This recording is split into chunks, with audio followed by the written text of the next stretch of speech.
apa itu campuran, kemarin itu sudah bahas ini. Baik, nah ini kita mulai dari larutan dulu ya.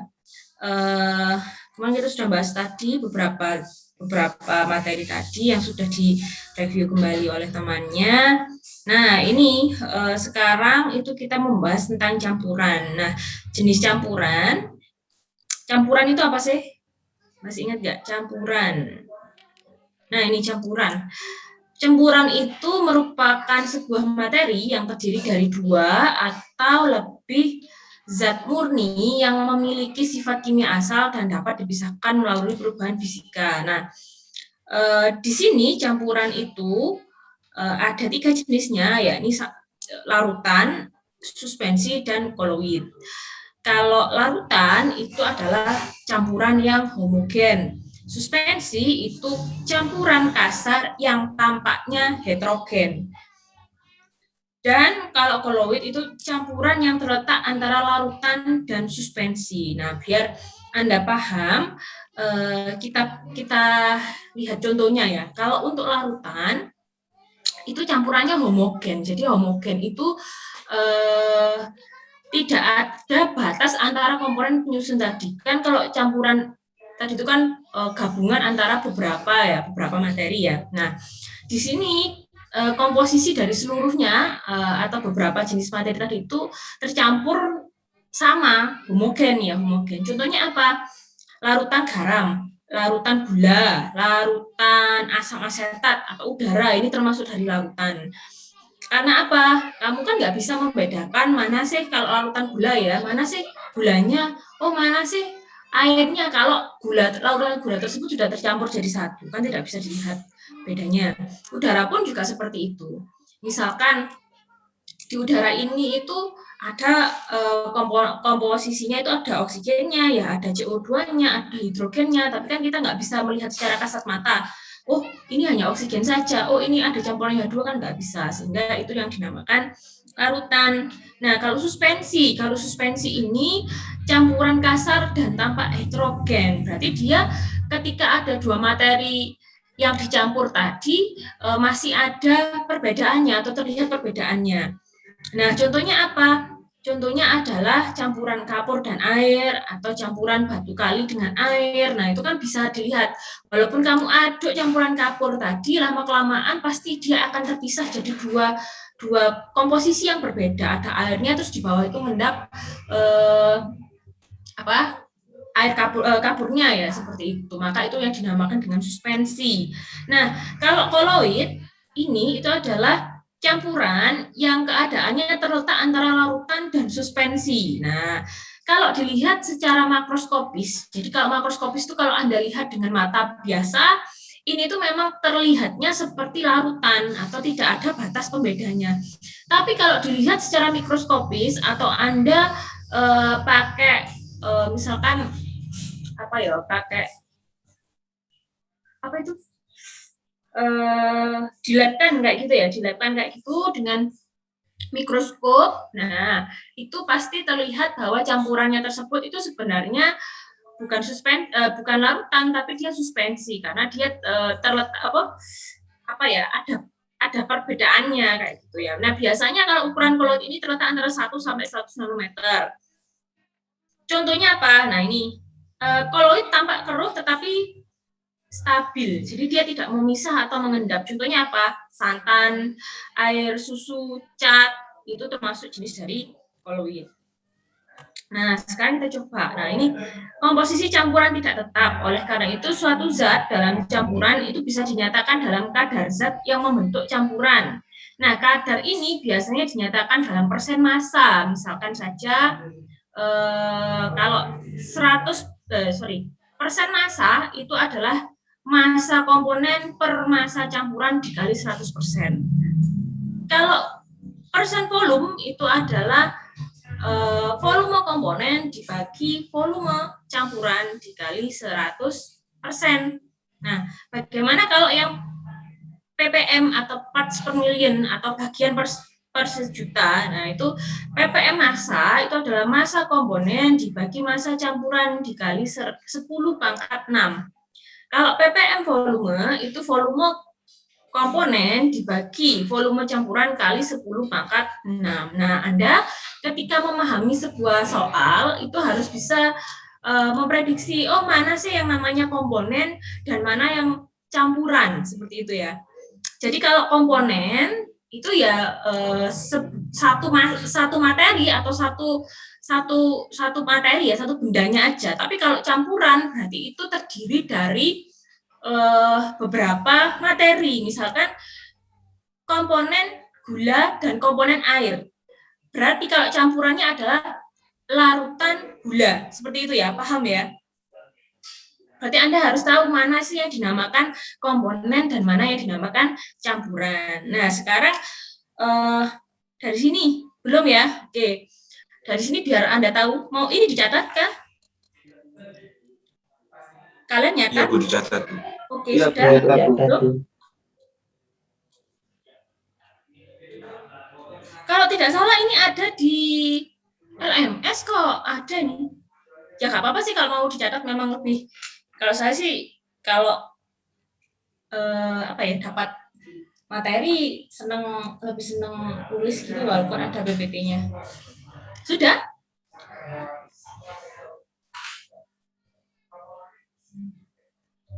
Sudah? Catatnya atau belum? Kurang sedikit, Bu. Oke.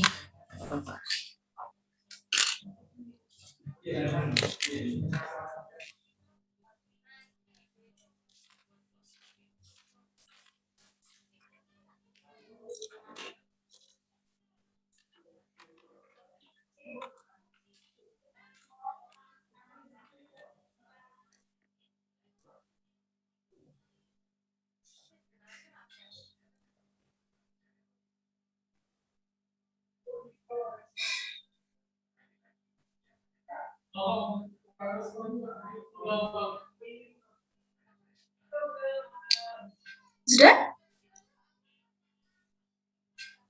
Sudah? Halo? Oke.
Oke, saya lanjutkan ya. Ini ada contohnya.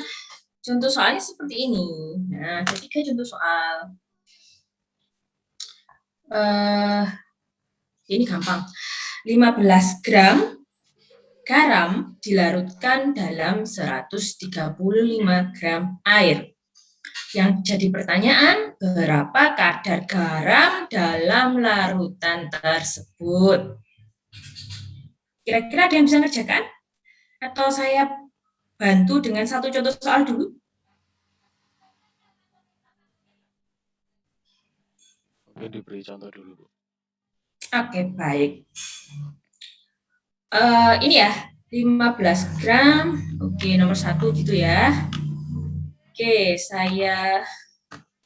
ini deh, saya pakai, bukan ya, buat menampilkan oret-oretan itu apa sih?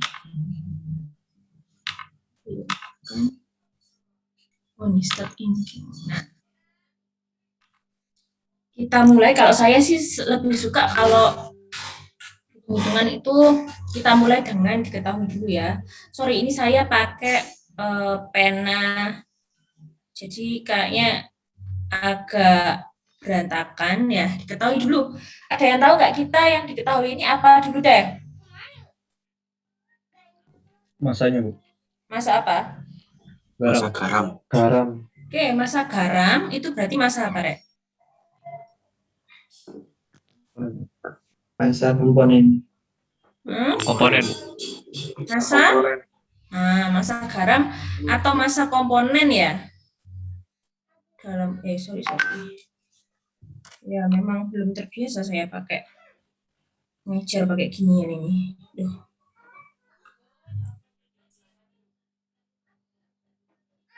Komponen. Ya, jelek ya. Mohon maaf kalau jelek. Masa garamnya berapa, Rek? 15 gram. 15 gram. Oke. Yang kedua apa lagi yang diketahui? Masa air, Bu. Yang dilarutkan masa apa? Air. Masa campuran. Masa campuran atau masa air saja? Air saja. Masa air saja. Masa air saja berapa? 135 gram. Gram. Nah, sekarang ditanya. Apa yang ditanyakan? Apa? Persen Masa masa. campuran. Persen masa Masa garam dalam larutan, Bu. ini kadar garam itu berarti dia itu yang ditanyakan adalah persen masa garam ya, persen masa garam dalam larutan tersebut ya. Berarti ini masa persen masa garam ya. Oke, sekarang pertama-tama persen masa garam itu gimana rumusnya? Jangan di sini ya. Masa garam per masa total. Sorry.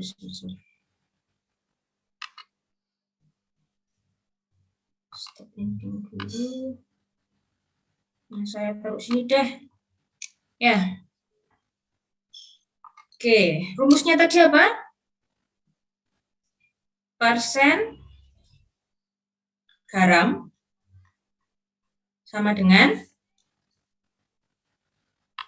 apa? Rumusnya? Masa garam. Masa komponen. Masa komponen per masa campuran. Oke. Berarti ini adalah masa komponen per masa campuran. Ini ya. Berarti kalau begitu masa komponennya berapa? 15 gram. 15 gram. Ya. Kali berapa kira? Nah, ini kan ada kalinya. 100%. 100%. Berarti ini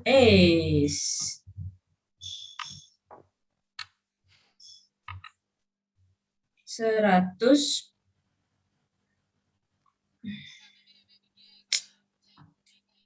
Sorry.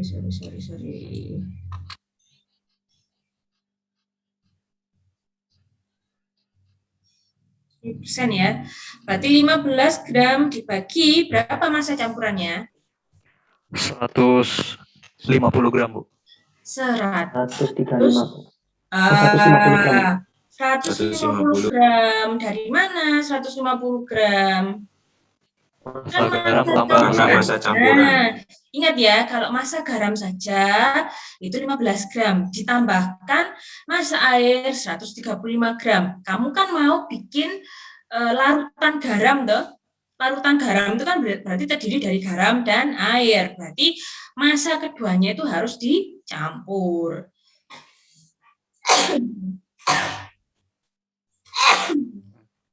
Sorry. Oke. Nah, berarti kan 15 gram dibagi 150 gram. 150 gram itu adalah masa campuran dari larutan garam. Berarti dari 15 gram garam dan 135 gram air. Nah, berapa hasilnya? Berapa? 10%, Bu. Nah, 10% Persen. Berarti ini adalah persen garam atau kadar garam dalam larutan garam tersebut itu sebanyak 10%. Yes, dari sini bisa dipahami?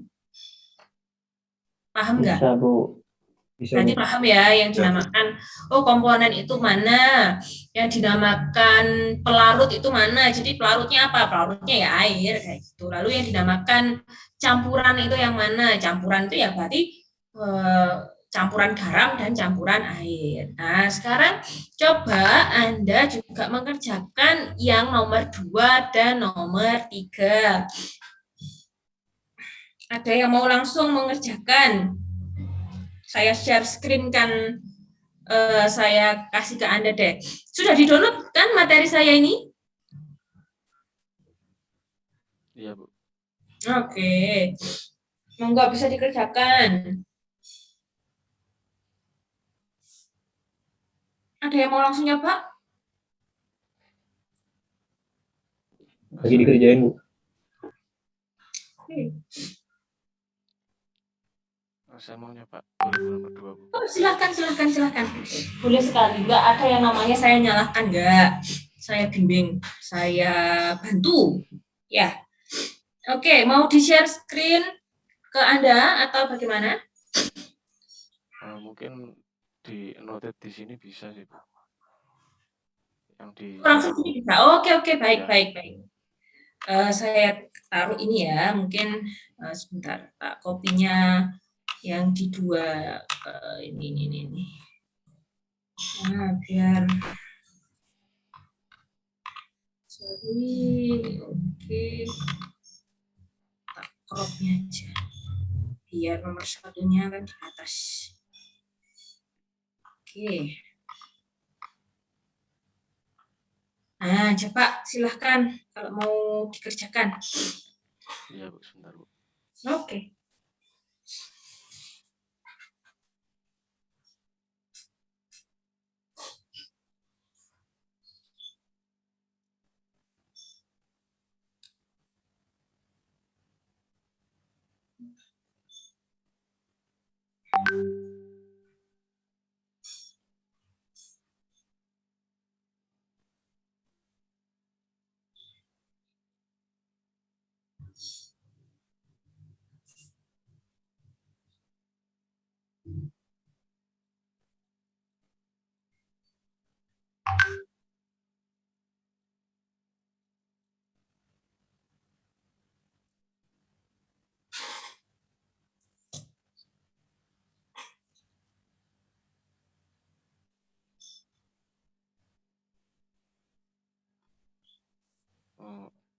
Mungkin begitu, Bu.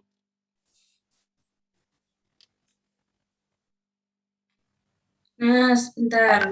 Sebelum kita bahas ini, lebih baik enaknya itu kita kasih bantuan dalam bentuk diketahui, ditanya, dan dijawab, biar teman lainnya juga paham ya, apa yang mau dicari dalam contoh soal ini. Nah, ini ke dalam 100 gram larutan gula 10% ditambahkan gula sebanyak 20 gram. Berapa kadar gula dalam larutan sekarang? Berarti apa sih yang ditanyakan ini? Kadar gula dalam larutan. Kadar gula dalam larutan itu gimana maksudnya? Apakah presentasinya atau dia dalam gramnya kah? Mungkin masanya sih, Bu. Masanya ya, berarti masanya ada berapa masa kadar gula dalam larutan sekarang ya. Yang diketahui pertama apa? Yang diketahui pertama? Persentase. Apa? Persentase massa gula. Persen massa gula. Berapa persen massa gulanya? 10%. 10% dalam 100 gram larutan. 10% dalam 100 gram larutan gula. Berarti, oke, itu nanti dulu ya. ditambahkan gula sebanyak 20 gram. Kan ini ada 100 gram gula yang sudah ada dalam larutan, ditambahkan 20 gram. Berarti berapakah volume komponennya? Berarti diketahui volume komponennya ada berapa?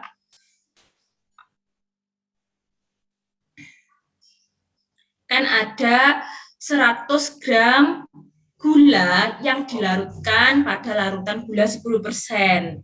Dia ditambah lagi gula 20 gram. Berarti berapa sih volume komponennya? Volume total komponennya itu ada berapa? 120.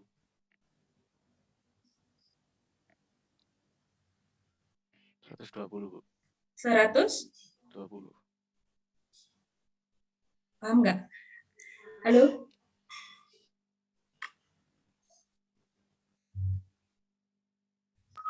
Iya, Bu. Oke, mungkin saya bantu gini ya.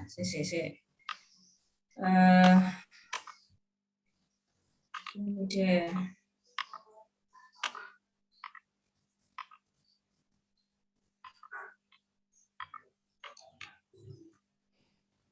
Ini yang bisa ngapus siapa? Dari orangnya sendiri ya? Oke, nah sekarang nomor 2 gini. Ya, yang diketahui apa? Diketahui dulu deh. Diketahui.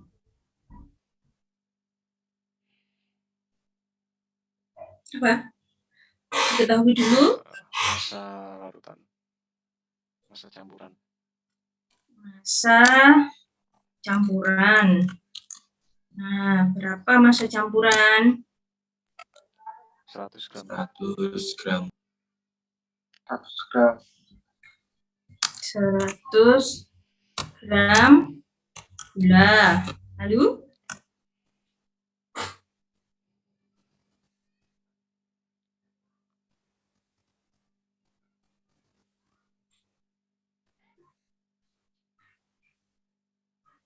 Uh, 100 gram gula ini dalam larutan gula 10%.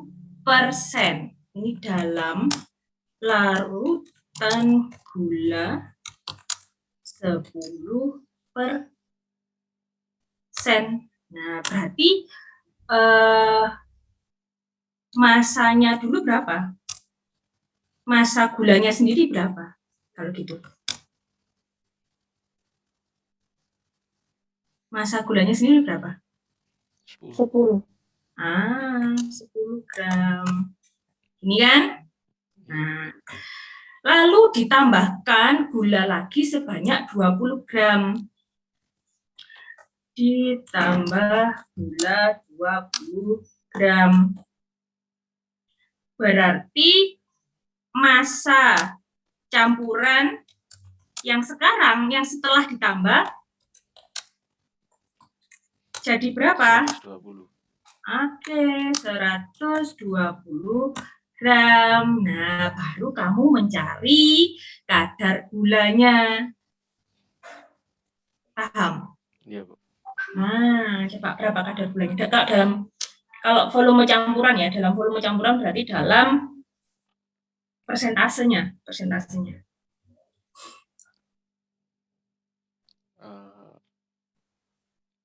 30 per 120 kali 100%. Mungkin gitu.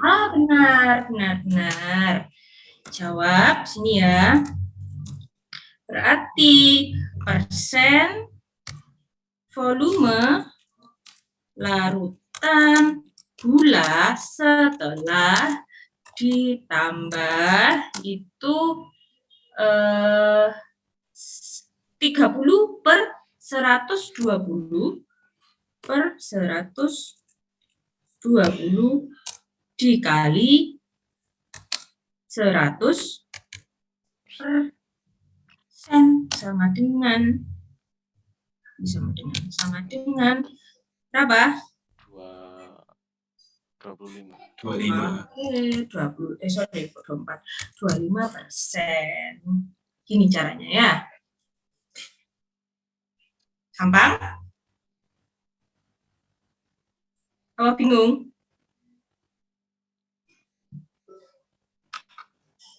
Sudah lumayan, Bu.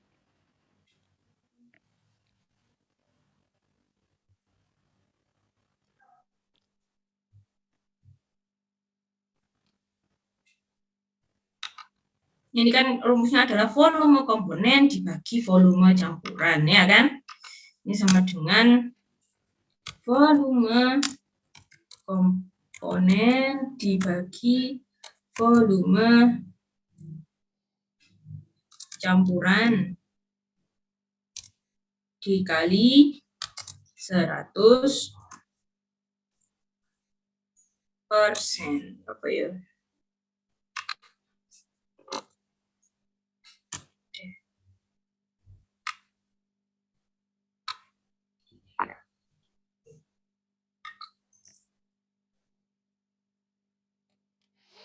Dibagi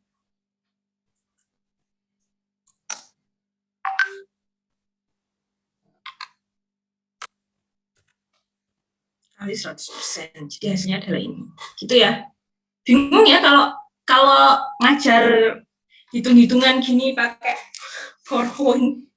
Bingung nggak sih, Rek? Mau tanya, maksudnya ke dalam 100 gram larutan gula 10% itu gimana, Bu? Nah, ini itu berarti ada larutan awal. Ada larutan awal, ya kan? Larutan awal itu adalah larutan gula 10%, di mana gula yang dicampurkan tadi itu masanya adalah 100 gram. Berarti mula-mula Anda itu punya larutan gula, sudah ada larutan gulanya ini dengan kadarnya adalah 10% dari 100 gram ini tadi. Ke dalam 100 gram larutan gula 10%. Berarti larutan gula ini tadi itu jumlahnya adalah 100 gram. Paham nggak?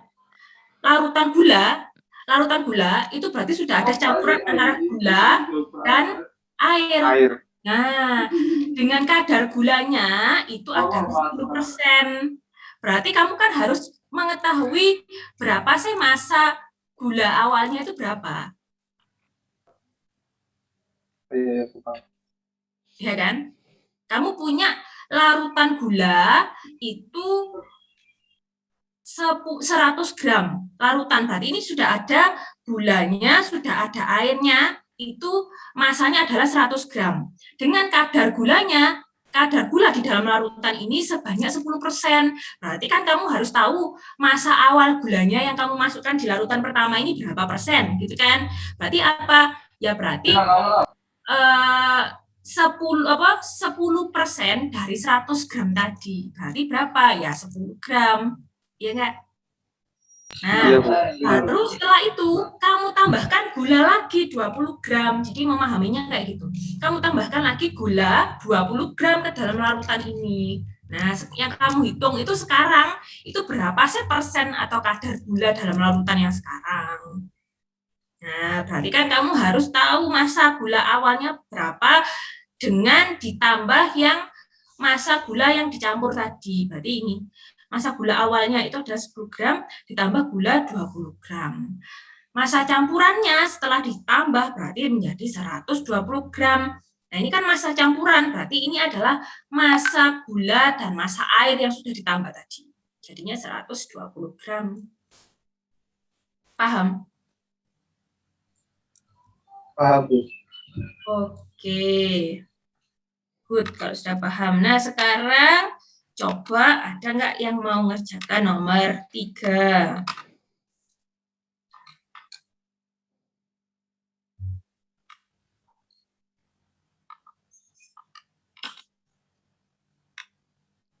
Saya crop-nya dulu. Tampilkan yang nomor 3 saja. Oke.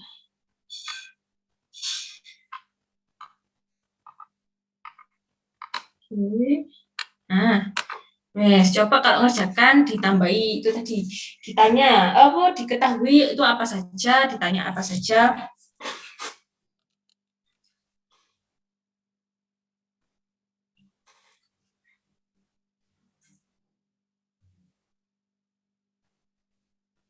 Boleh izin mencoba. Loh, boleh.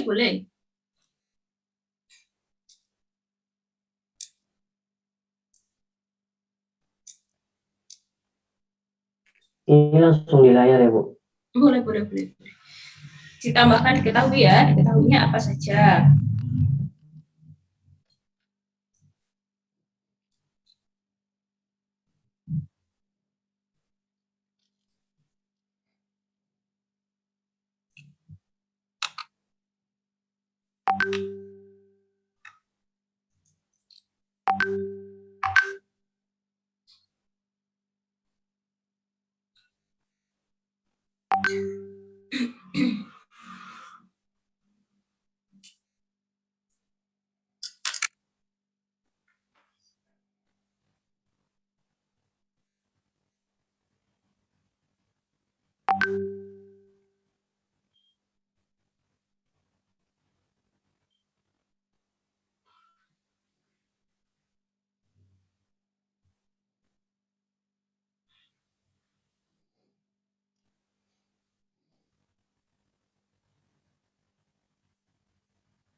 Tadi siapa yang mengerjakan? Bentar Bu, masih nyari anu Bu, apa namanya?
Halo?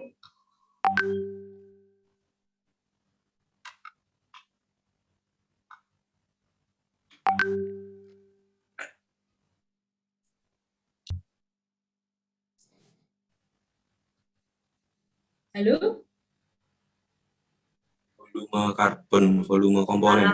Volume karbon monoksida, Bu. Komponen CO. Nah, kayak gini ya, memahami soal kan seperti itu baru. Nah, ini jawab. Apa, Rek? ppm sama dengan ppm volume sama dengan Volume komponen per campuran. Komponen per volume campuran Kali 10 pangkat 6. volume campuran kali 10 pangkat 6. Sudah ketemukah volume ppm volumenya? Sudah, Bu. Berapa? 425 ppm. 425 sama dengan kamu kan mencari volume komponen, berarti ini volume komponen yang ditanyakan dibagi berapa volume campurannya? 1 juta. 1 juta. Atau 10 pangkat 6, ya kan? Berarti berapa volume komponennya? 425. 425 liter, Bu. ppm. Berapa? 425 liter. Nah, 425 liter. Ini ya, volume komponen sama dengan 42.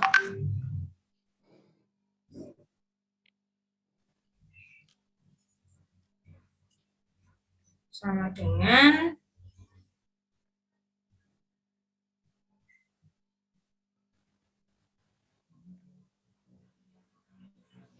4 25 liter. Paham toh? Ini kali ini. Kok iso Kak? Kok ada yang nggak bisa? Dapatnya 425 liter ini dari mana? Bisa, Bu. Bisa kan? Ya wes, kalau bisa ya sudah. Bisa. Wes, paham ya? Paham, Bu. Saya Oh, mau tanya, oke. Bu. Ya. Untuk yang nomor 2 tadi itu volume apa massa, Bu? Mana? Yang soal nomor 2. Yang di soal nomor 2 itu pakai ini. Persen volume. Oh, berarti ini volume komponen, sorry. Berarti ini volume campuran. Nah, ini sorry bukan. Volume campuran. Nah, ini volume gula ya kan? Volume toh? Pakai volume campuran. Ini adalah volume gula. Nah, volume campuran 120 gram. Berarti persen volume larutan gula adalah volume komponen dibagi volume campuran kali 100%. Benar. Salah ini ya, salah yang di atas ini. Ya. Oke, baik. Ini ada yang dicatat? Masih dicatat, Bu. Dicatat, Bu. Kalau gini ini bisa di-save nggak sih dalam PPT? Kalau oret-oretan saya pakai pulpen gini kan, kayak ada tab-nya kayak gitu, terus dicoret-coret, cuman ya nggak itu ya, jelek tulisannya. Tulisannya jadi jelek. Bu, saya izin bertanya, Bu. Iya. Dari soal nomor 1 dan 2 itu cara membedakan antara penggunaan persen massa dan persen volume itu bagaimana ya, Bu? Diketahui soal nomor 2 itu menggunakan gram tanpa embel-embel gram pangkat 3, Bu. Jadi agak terkecoh. Terima kasih. Oke.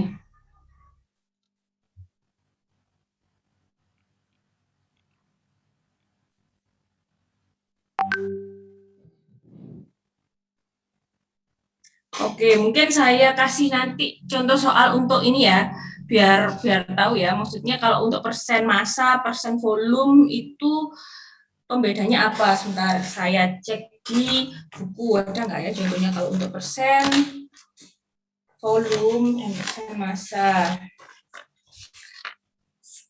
Sebenarnya kalau dari rumus ini kan kalau untuk menentukan persen volume dan persen massa itu kan dia hanya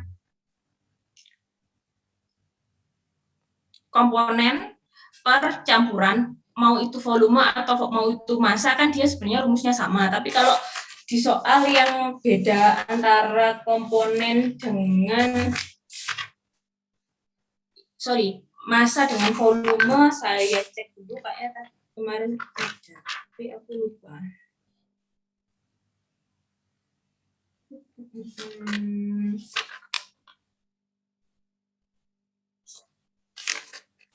Nanti deh saya kasih contohnya deh. Saya kasih contohnya ya. Baik, Bu. Saya kasih contohnya.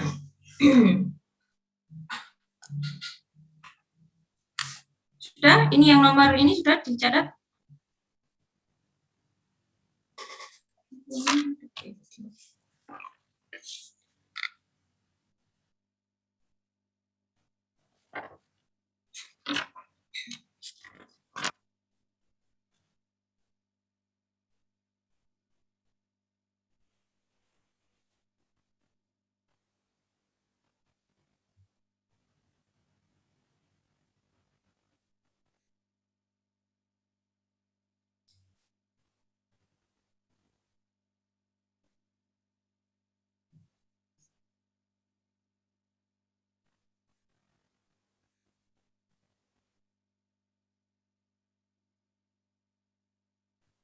Sudah, ini sudah dicatat.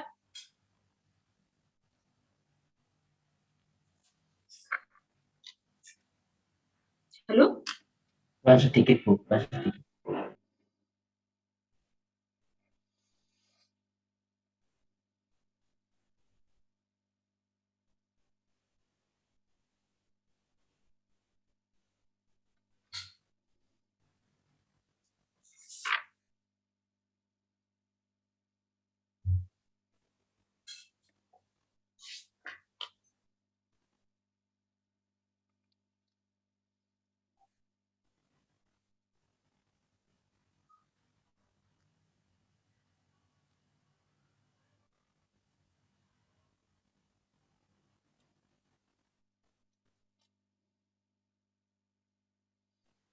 Bu, izin tanya, Bu. Ya, Untuk nilai ppm massa sampai ppm volume itu apa sama, Bu? ppm massa dan ppm volume. Iya, kan tadi di soal nomor 3 itu kan tertera ppm massanya 425, terus di ppm volume ini dimasukkan nilai 425 lagi.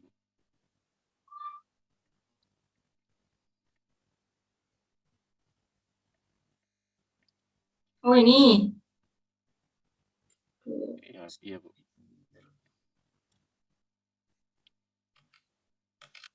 Oke. Bentar ya.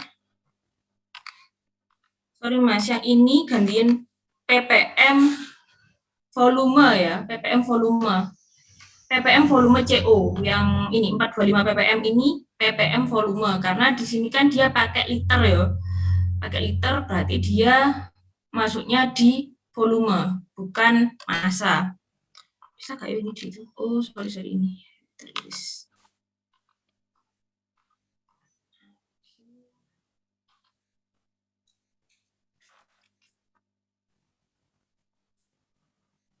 Iya. Volume CO. Soalnya di sini kan dia pakainya liter, 1 juta liter, berarti kan dia masuknya di volume. Siap, Bu. Sudah? Lanjut ya.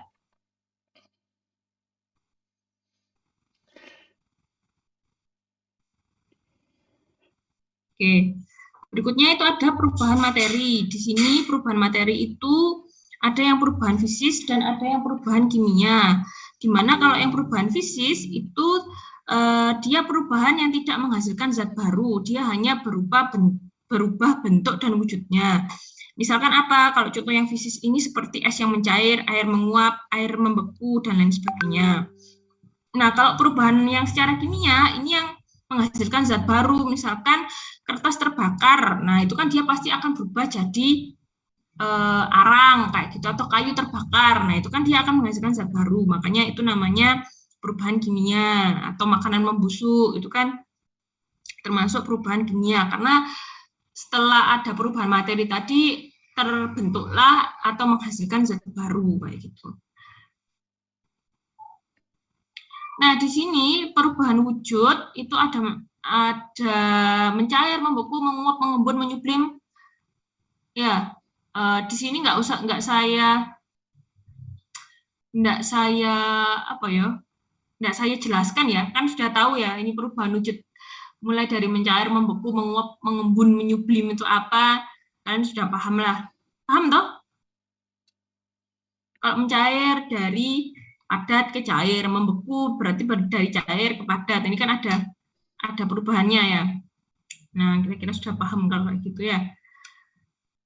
Nah, ciri perubahan kimia. Bedanya yang antara perubahan fisis sama perubahan kimia tadi apa? Kalau perubahan kimia itu berlangsungnya itu bisa diamati karena ada perubahannya. Misalkan dia bisa terbentuk gas, dia bisa menghasilkan endapan, dia terjadi perubahan warna atau perubahan suhu. Nah, itu termasuk dalam perubahan kimia. Nah, sekarang coba sih 2 orang deh kasih contoh perubahan fisik dan kimia pada kehidupan sehari-hari itu apa aja? Selain contoh dari saya tadi.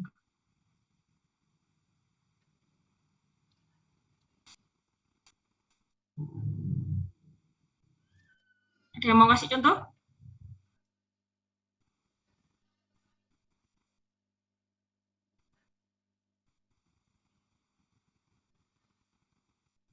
Saya, Bu.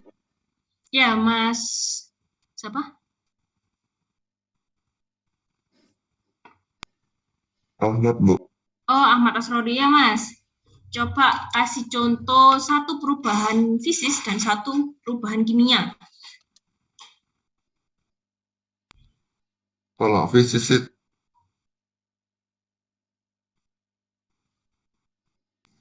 kalau lilin, Bu. Gimana? Lilin, Ya. Oh, lilin dipanaskan akhirnya cair, tapi dia tetap berubahnya jadi lilin. Seperti itu maksudnya? iya, Bu. Iya benar? Mau Iya, Bu. Oke ya, bisa, itu juga bisa termasuk perubahan fisis karena ada reaksi pembakarannya, cuman dia tidak berubah bentuknya ya tetap menjadi lilin. Kalau yang kimianya,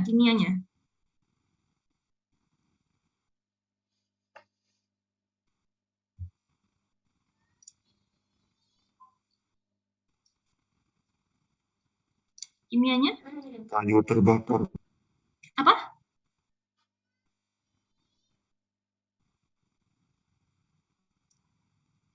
Apa, Mas? Kayu terbakar termasuk nggak, Bu?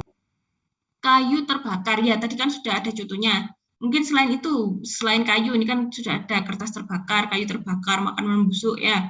Mungkin selain kayu terbakar, atau ada nggak suatu reaksi kimia biasanya yang dia misalkan menghasilkan gas? Pembakaran bensin dalam mesin. Hah? Apa? Pembakaran bensin fermentasi dalam itu mesin. gimana? Nah, ada tadi yang jawab fermentasi, benar. Nah, kalau kamu memfermentasi, contohnya Anda bikin tape singkong aja, nah itu termasuk perubahan kimia. Karena apa? Karena singkong, kamu fermentasi, dia kan ada gas ya, berarti dia termasuk perubahan kimia. Nah, zat barunya apa? Zat barunya itu sudah bukan singkong lagi, tapi dia berubah menjadi tape, kayak gitu. Itu masuk perubahan kimia, kayak gitu ya. Kira-kira seperti itu ya contohnya ya, perbedaan antara perubahan kimia dengan perubahan fisis. Nah, lanjut, di sini ada wujud zat. Wujud zat itu ada solid, liquid, gas, dan satu lagi itu adalah plasma. Bedanya apa? Nah, ini kalau padat kan Anda sudah tahu ya, bentuknya padat. Kalau cair ya sudah tahu, gas sudah tahu. Nah, apa kalau plasma? Plasma itu di sini zat yang mirip dengan gas, tapi plasma ini tidak memiliki bentuk atau volume yang tetap, kecuali jika terdapat pada sebuah wadah. Tetapi berbeda pula dengan gas, di sini plasma itu membentuk struktur seperti filamen, pancaran, dan lapisan-lapisan jika dipengaruhi oleh gaya elektromagnetik. Nah, plasma umumnya ditemui diantaranya pada bintang lampu pendar. Nah, itu misalkan plasma. TV plasmanya itu juga termasuk ini ya, plasma termasuk zat. Kalau Anda tahu TV plasma, TV yang tipis itu kan bagian dalamnya itu kan kayak cair tapi bukan cair, kayak gas tapi bukan gas, seperti itu kan ya. Tapi dia membentuk struktur filamen, pancaran, dan lapisan-lapisan kalau dia diberikan gaya elektromagnet. Nah, itu pemanfaatan plasma ya, plasma namanya. Umumnya ditemui pada bintang ataupun lampu pendar. Nah, itu bahasan yang pertama kemarin ya. Saya menyelesaikan bahasan pertama kemarin. Nah, ini kamu juga harus ada, atau paling tidak kamu harus punya download tabel periodik unsur kimia, karena nanti setelah ini bahasan yang mengenai stokiometri itu pasti butuh ini, pasti butuh si tabel periodik kimia. Ya, nanti silahkan Anda download. Oke.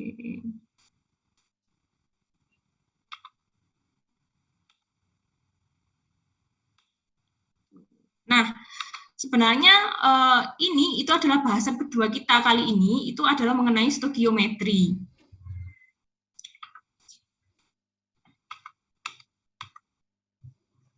Nah, pembahasan mengenai stokiometri. Nah, apa sih stokiometri? Jadi stokiometri itu adalah bidang kajian ilmu kimia yang membahas hubungan berat molekul antara unsur-unsur dan senyawa dalam suatu reaksi kimia.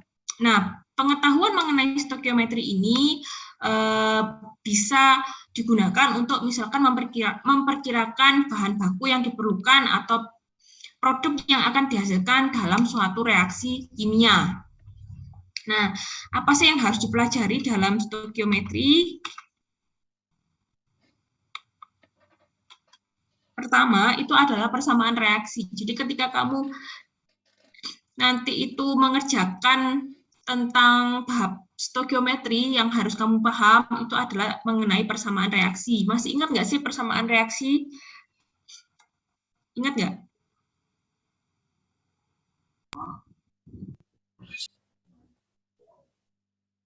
Apakah masih ingat?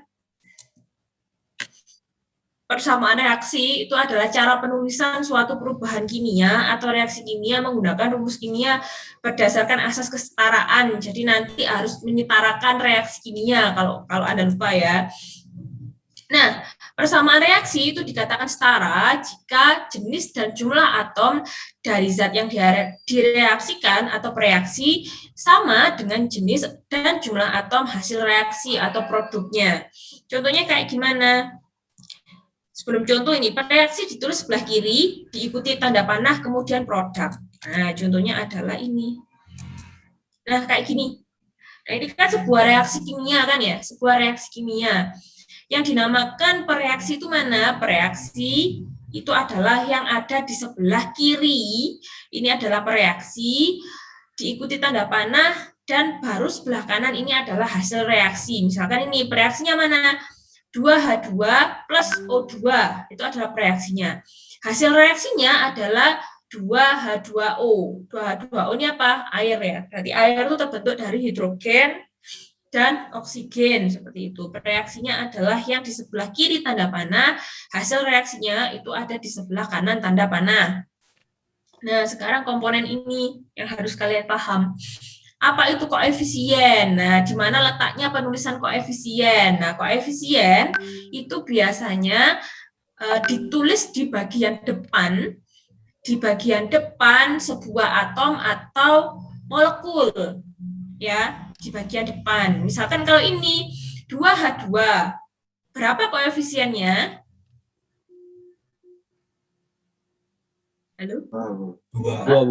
2 ya, koefisiennya ada 2. Kalau ini O2, berapa koefisiennya? 1. Paham ya? 1 biasanya memang pada reaksi kimia, pada persamaan itu tidak ditulis 1, tapi ya langsung aja O2 seperti itu. Nah, sekarang koefisien pada 2H2O, berapa koefisiennya? 2. Oke, paham ya? Hah? Halo? 2 ya, ini ya, koefisiennya 2. Nah, sekarang indeks. Nah, ini kan ada H2, berarti indeksnya itu ada 2. Nah, indeks ini biasanya ditulis pada bagian belakang dari atom atau molekul ya. Misalkan H2 ini ya, indeksnya di sini 2, O2 di sini indeksnya O adalah 2. Lalu ini H2O, indeksnya H ada berapa?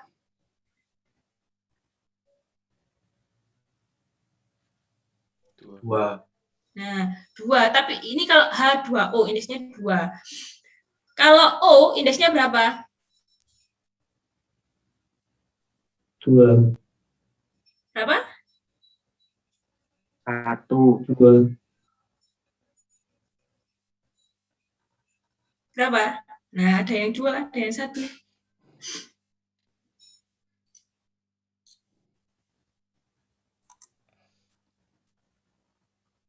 Nah, indeks itu biasanya letaknya adalah di belakang sini, di belakang sini ya. Kalau 1 biasanya dia nggak ditulis, ya, dia tidak ditulis. Yang ditulis itu yang ini, kalau lebih dari 1 misalkan 2H2O berarti 2 ini termasuk indeks. Nah, kalau di H2O itu indeksnya adalah 1 karena O-nya ini adalah 1. Nah, biasanya juga diikuti dengan wujud gas. H2 ini biasanya dalam bentuk gas. O2 ini dalam bentuk gas, sedangkan H2O ini dalam bentuk liquid atau cairan. L ini di sini liquid.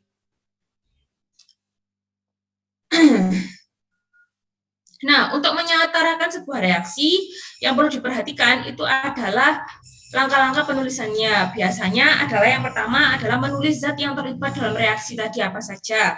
Yang kedua, menulis rumus kimia zat-zat yang terlibat dalam reaksi. Yang ketiga, baru menyetarakan persamaan reaksi. Dan yang keempat, baru memperjelas dengan menambahkan wujud zat. Misalkan kalau gas ya ditulis G, L atau cairan ya ditulis L atau liquid, S padat ya ditulis padat, dan larutan ya ditulis larutan, gitu ya. Contohnya kayak gini, misalkan dalam logam natrium bereaksi dengan gas klor, menghasilkan suatu zat padat berwarna putih yang rasanya asin atau garam ya.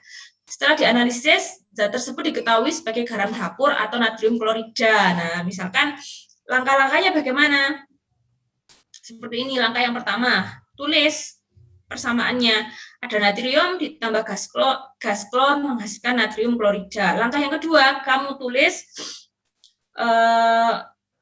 rumus kimianya. Ada Na plus Cl2 menghasilkan NaCl. Baru berikutnya itu adalah disetarakan. Bagaimana cara menyetarakannya? Itu dilihat dari jumlah ini. Jumlah berapakah banyaknya atom NaCl pada reaksi dan hasil reaksi. Misalkan kan seperti ini, Na plus Cl2 menghasilkan NaCl. Di sini yang digugus reaksi, Na-nya ada berapa? 1. Ada 2, Bu. Na, sebelum langkah ketiga. Di sini ada berapa Na-nya? 1. Pada gugus hasil reaksi, Na-nya ada berapa? 1. 1, Bu. 1. Ada 1 juga kan? Berarti Na ini diasumsikan sudah setara ya. Sekarang dilihat Cl di sini pada gugus pereaksi ada berapa jumlahnya? 1. Jumlah atomnya 2. 2 ya kan? 2, karena Cl2, ini kan ada 2 Cl-nya, Cl2 ya. Kalau di sini yang di hasil reaksi, Cl-nya ada berapa? 1. 1. Berarti kan masih belum setara. Di sebelah kiri ini ada 2, di sebelah kanan hanya ada 1. Berarti harus ditambahkan 2. Nah, ditambahkan koefisien 2 di depannya NaCl, sehingga Cl antara hasil reaksi di sini ada 2, Cl di pereaksi di sini juga ada 2, setara. Nah, sekarang Na-nya tadi kan yang di hasil reaksi kan pertama 1, tapi kalau ditambah di koefisien ini tadi ada 2, berarti kan di sini akhirnya koefisien Na-nya jadi berapa jumlahnya? 2 kan? Nah, kalau di kanan 2, berarti di kiri harus 2. Berarti di sini harus dikali 2, kayak gitu. Ini kan pelajaran SMA, masih ingat ya? Agak lupa, waduh. Baru yang terakhir ditambahkan zatnya ya. Jadi apakah dia padat, apakah dia gas, apakah dia liquid, kayak gitu baru ini. Tapi biasanya kalau pada soal kimia itu ini sudah diketahui, ini langkah 2 ini sudah diketahui, jadi kamu nggak usah nyari. Yang kamu perhatikan itu adalah ini menyetarakan reaksi kimianya. Contoh lain deh, ini belerang dibakar di udara atau direaksikan dengan oksigen menghasilkan gas belerang dioksida. Gini kan, belerang plus oksigen menghasilkan gas belerang dioksida. Nah, ini adalah reaksi kimianya. Sekarang kamu coba setarakan. Ini kira-kira sudah setara apa belum?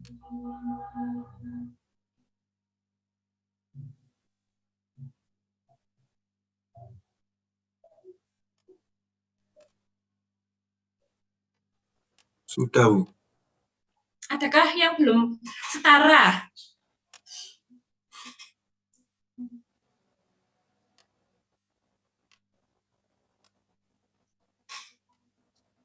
Yang lain apakah semua setara jawabnya?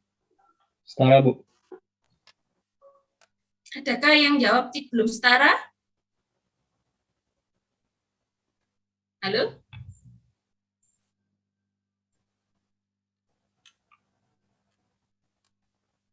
Halo?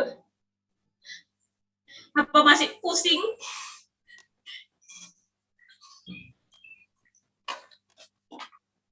Ya, jawabannya ini sudah setara. Sekarang kamu cek pada bagian pereaksi. Ya, pereaksi. Di sini S-nya ada berapa jumlahnya? Atom S? 1. Satu. Sebelah kanan ada? Oksigen. Oh. S dulu deh. S dulu. S-nya ada berapa? 1. Sebelah kiri ada 1, di sebelah kanan ada? 1. 1. Loh, kok ada 2? Nah, ini bukan miliknya S, tapi 2 ini miliknya O, kayak gitu ya. Berarti ini 1. Nah, sekarang kamu lihat yang oksigen yang di sebelah kiri atau yang di bagian gugus bereaksi. O-nya ada berapa? 2. 2, ya kan? Di sini ada 2. Di gugus hasil reaksi O-nya ada 2. Ya, ada 2. Berarti ini sudah setara, sudah sama karena di gugus sebelah kanan dan gugus sebelah kiri itu jumlah atomnya sudah sama. Nah, baru terakhir ditambah ini keterangan zatnya tadi. Nah, sekarang 3 ini. Kristal kalium dimasukkan ke dalam larutan asam klorida atau HCl menjadi larutan kalsium klorida dan gas hidrogen. Rumusnya itu adalah Ca plus HCl menghasilkan CaCl2 plus H2. Sekarang disetarakan, coba.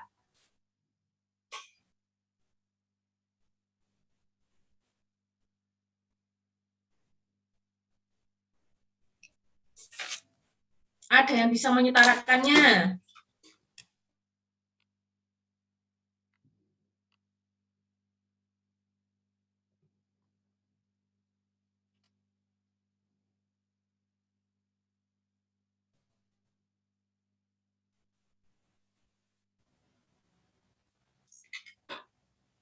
Ada yang bisa menyetarakannya? Ca plus HCl, CaCl2 plus H2. Ini Saya, Bu. Oke, Mas Hersendro. Jadi berapa, Mas? Ca plus 2HCl sama dengan CaCl2 plus H2, Bu. CaCl2 plus H2. H2. Oke, sekarang dilihat gugus yang Ca dulu ya. Ca di sini jumlahnya ada 1. 1. Di kanan ada 1. Anggap 1. Sekarang gugus hanya ya di sebelah kiri ada berapa hanya? 1. Di sebelah kanan ada 2. 2. Nah, ditambahkan jadi 2 ya. Gini aja deh, saya kasih.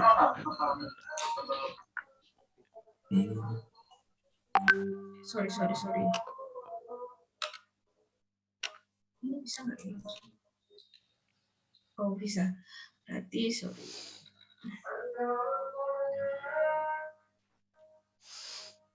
Sini ya, ini 2 HCl. Nah, sekarang Cl pada gugus sebelah kiri ada berapa jumlahnya? 2. Ada 2. Karena ada koefisien di depannya 2 ya. 2 Cl di sebelah kiri, di sebelah kanan ada 2. ya. Sudah setara ya? Sudah. Nah, benar ya? Benar. Gampang. Ayo lagi coba. Gas metana plus oksigen menghasilkan gas karbon dioksida plus air. Nah, sekarang kalau ini CH4 plus O2 menghasilkan CO2 plus H2O. Ada yang mau menyetarakan?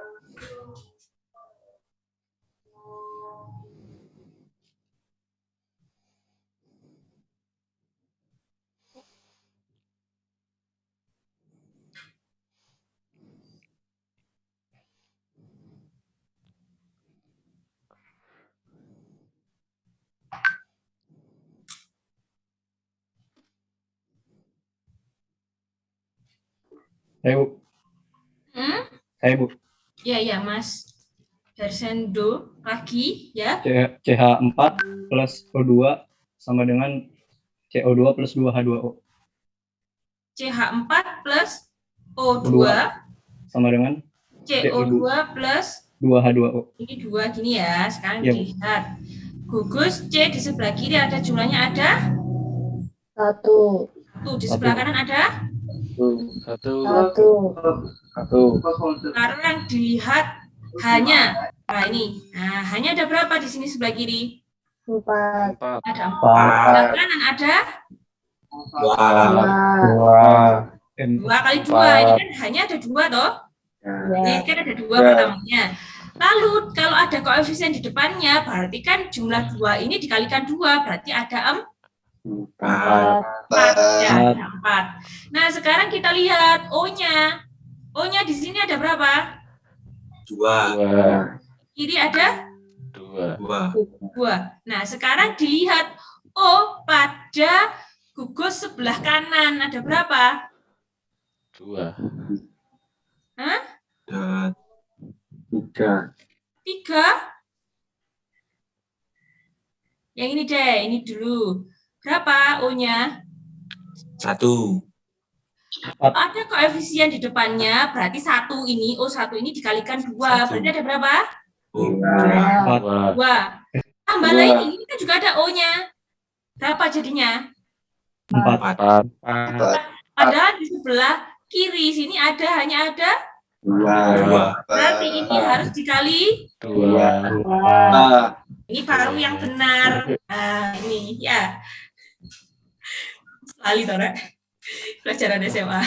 Ini sederhana. SMK, Bu. Bingung kah? Bingung, Bu. Dari SMK, Bu. Bingung, Bu. Dari SMK bingung, Bu. Ini ada satu cara lagi. Ada satu cara lagi. Ini gampang, tapi kamu harus tahu substitusi. Ini caranya. Ini menggunakan penyetaraan reaksi dengan cara 2. Kalau ini yang di atas tadi, sorry, mana ya tadi di atas. Yang ini, cara ini itu digunakan untuk persamaan reaksi yang gampang banget. Gampang banget itu dalam artian ini sederhana sekali persamaan reaksi seperti ini. Kalau kamu di kuliah, di materi di buku, itu persamaan reaksinya itu panjang ya. Persamaan reaksinya panjang. Kalau kamu hanya kayak gini, wah, mumet kamu ya, bisa 9, ini bisa 19 koefisiennya, ini bisa 7, bisa seperti itu. Itu susah kalau seperti itu ya. Nah, saya ajari cara yang gampang ya, cara yang gampang asal kamu bisa mensubstitusi ya. Bisa substitusi matematika ya. Contohnya, gas metana direaksikan dengan oksigen menghasilkan karbon dioksida dan air. Sama kan ya dengan yang ini tadi. Metana plus oksigen menghasilkan karbon dioksida plus air. Ya. Nah, sekarang ini gas metana, nah itu kan CH4 plus oksigen adalah O2 menghasilkan karbon dioksida CO2 plus H2O. Nah, pertama-tama yang Anda cari itu adalah cari molekul dengan jumlah atom terbanyak pada gugus pereaksi. Ini kan reaksi tahu yang di sebelah kiri. Reaksi. Sekarang kamu cari jumlah atom yang terbanyak antara CH4 dan O2. Kalau CH4 ini berapa jumlah atomnya? 4. 5. Hah? 5. CH4 berapa jumlah atomnya? 5. Ya. C-nya 1 hanya 4. 5 torek jumlahnya. 5. Hah, bingung? 5, Bu. 5. Kok bisa 4? Bu. Kok Kok bisa bisa 5? 5. C-nya ada berapa jumlah atomnya? 1. Hanya ada 4. 4. Berarti jumlahnya berapa? 5 torek. 5. Nah, berarti jumlah atom di sini CH4 ini ada 5. Kalau O2 berapa jumlah atomnya? 2. 2. 2. CO2 berapa jumlah atomnya? 3. 3. H2O 3, 3. 3. Saya bingung. Oke, sekarang kali ini 2H2O. Berapa jumlah atomnya? 5.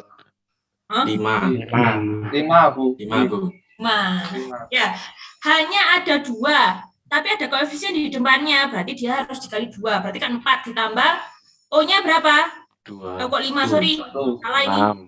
6. 6. O-nya ada 2, hanya ada 4, berarti 6. Gitu ya. Kok bisa O-nya ada 2 gimana, Bu? Ini koefisien depan ini. Oh iya.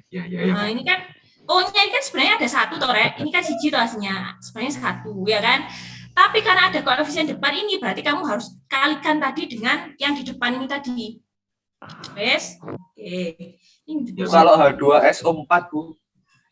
Kalau ini ya H2SO4.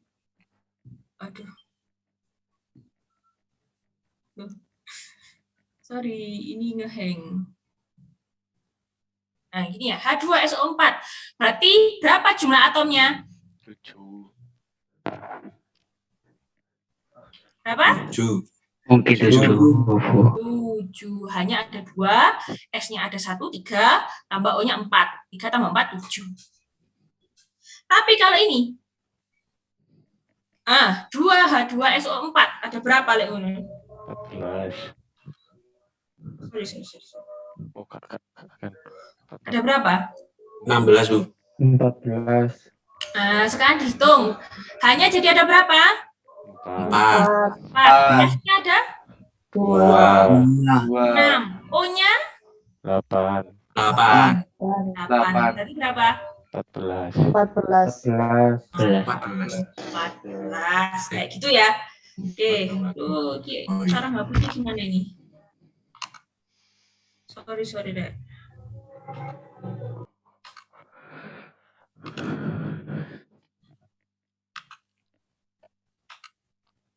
Nah, gitu ya, sudah paham ya. Sekarang cari molekul dengan jumlah atom terbanyak pada reaksi. Berarti mana? Berarti CH4.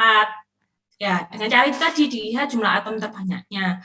Lalu kamu beri koefisien 1 pada CH4 dan beri koefisien P pada O2, koefisien Hi pada CO2 dan R pada H2O. Jadi kayak gini. Gini ya, paham ya?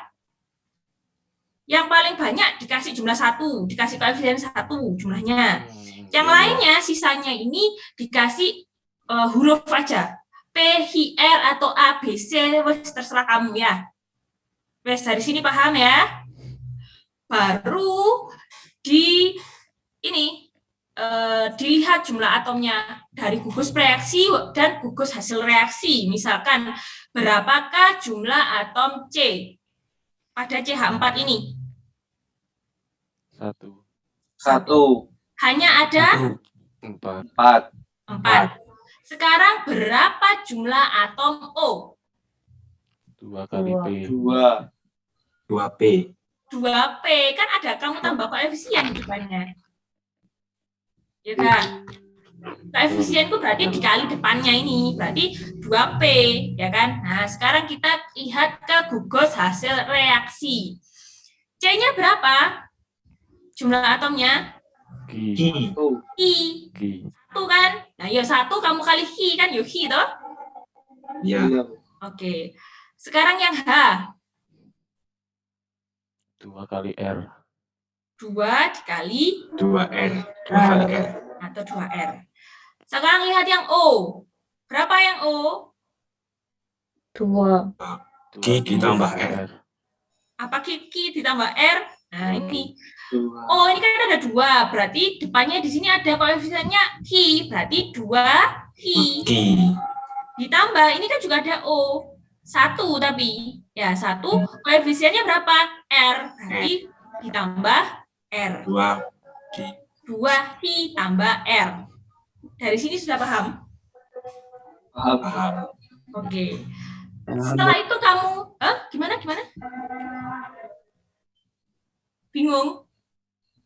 Paham. Oke. Setelah itu disubstitusikan berarti antara gugus reaksi dan gugus hasil reaksi ini digabungkan, disubstitusikan. Berarti berapa? C sama dengan Hi sama dengan 1. Berarti Hi jumlahnya ada 1.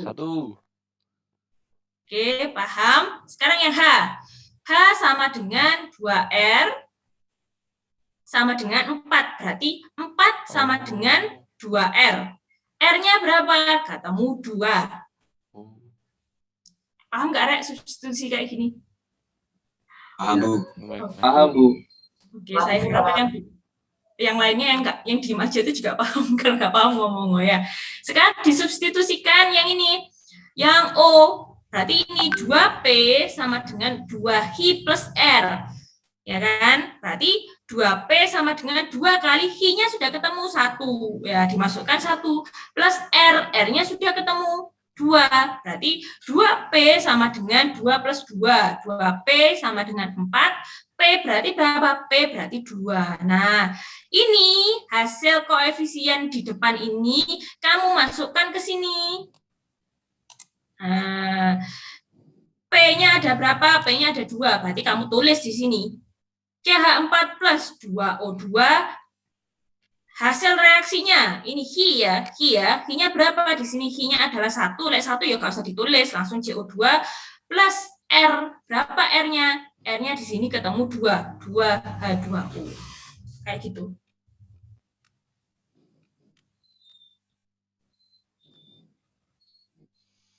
Bingung nggak? Bu mau tanya, Bu. Oke. Kalau koefisien terbanyaknya di hasil reaksi apa boleh, Bu? Enggak boleh. Koefisien terbanyak ini harus di pereaksi dulu. Jumlah atom terbanyak di pereaksi dulu. Di pereaksi, bukan di hasil reaksi, bukan. Jadi yang dilihat, yang harus garis bawahi itu yang hanya ini aja. Ini. Yang di sebelah sini. Di sebelah kiri tanda panah. Itu harus dilihat jumlah atom terbanyaknya yang mana. Baru dikasih angka 1 atau koefisien 1 di depannya yang terbanyak. Bukan yang di ini, bukan yang di sebelah kanannya, bukan. Yang di sebelah kirinya. Pereaksi ya, ini lihat pereaksi, bukan hasil reaksi. Ya. Oh iya, Bu, terima kasih. Oke.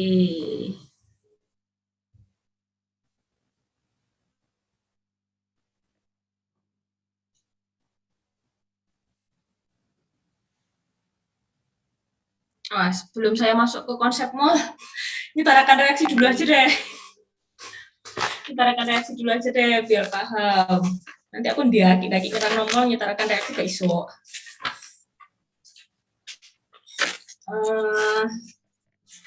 Coba setarakan reaksi ini deh. Yang gampang, di buku itu ada nggak contohnya nyetarakan reaksi.